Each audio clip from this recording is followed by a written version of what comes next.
Bonjour Seb. Bonjour Laurent. Bon, on n'est pas tous des robots, la preuve, dans les non. disciplines sportives, on subit des échecs parce qu'on ne peut pas être toujours au top. Ça s'est passé comme ça sur les cours aux États-Unis? Déjà, il y a une bonne nouvelle, c'est qu'il n'a pas plu cette nuit à New York. Souvenez-vous, l'année dernière, on n'avait pas pu jouer. Donc du coup, là, on a beaucoup joué, on a rattrapé le retard. Il y avait pas mal de Français sur les cours. Des fortunes diverses, on va voir ça en images tout de suite. Avec d'abord la qualification de Gaël Monfils. Le Français était opposé à son compatriote Jérémy Chardy.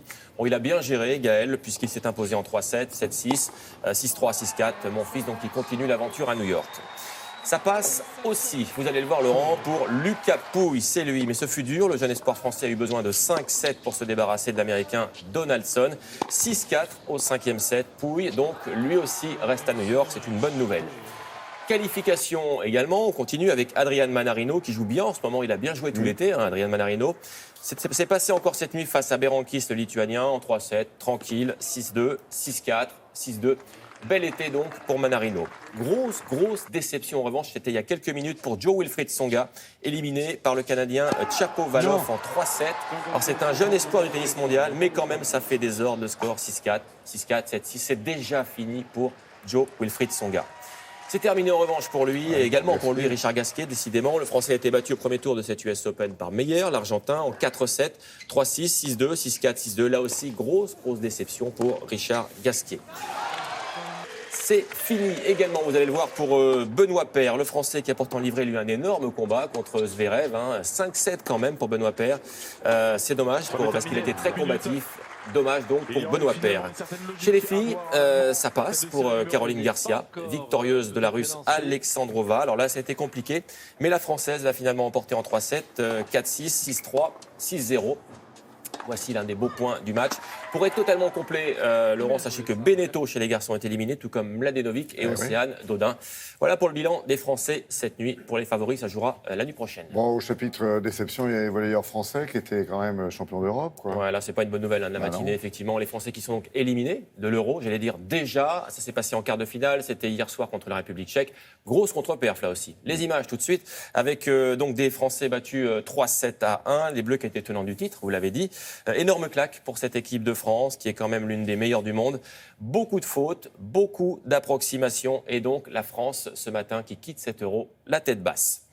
Du judo avec, ça c'est une bonne nouvelle, la première médaille française aux mondiaux de Budapest, elle est en bronze, elle est signée Hélène Recevaux en moins de 57 kilos chez les femmes. La Française de 26 ans, elle est en bleu sur ces images, et elle a battu la Portugaise Thelma Monteiro sur ce mouvement. Voilà, cette victoire en tout cas lui offre le bronze. Je rappelle que Teddy Riner rentrera lui samedi dans ces mondiaux. Allez, un petit mot de cyclisme à présent avec la Vuelta, le Tour d'Espagne, 11e étape, sans doute la plus difficile des étapes de montagne. Il y avait du brouillard, il faisait très frais hier dans les Pyrénées. Arrivé au sommet de Calar Alto, et le vainqueur, c'est lui, vous allez le voir, le Colombien Angel Lopez de l'équipe Astana. Au classement général, vous me direz, pas de surprise, pas de problème pour cet homme. Le voici, Christopher Froome, toujours leader avec son maillot rouge. Il possède 1 minute 17 secondes d'avance sur l'Italien Nibali. Tout va bien pour Christopher Froome. Bon, il y a du foot ce soir, mais vous vouliez me parler de ski déjà? Du ski en été, c'est étonnant. Alors, c'est pas chez nous, je vous rassure, il n'y a pas encore de neige. Il faut aller un petit peu plus loin, il faut aller en Nouvelle-Zélande, parce que là-bas, figurez-vous que c'est l'hiver, ça s'appelle les Winter Games. Regardez, il y a de la neige déjà là-bas. Et la bonne nouvelle, c'est que c'est une Française qui a emporté le slalom. Elle s'appelle Estelle Alphand. Ça vous dit quelque chose de nom? Alphand, oui. Ouais, c'est la fille de son père, Luc Alphand, champion du monde. Elle a 22 ans et donc elle a remporté l'épreuve. Il faut dire qu'avec un prof comme ça, on skie forcément pas trop mal. Estelle Alphand, donc vainqueur hier du slalom des Winter Games. La voici.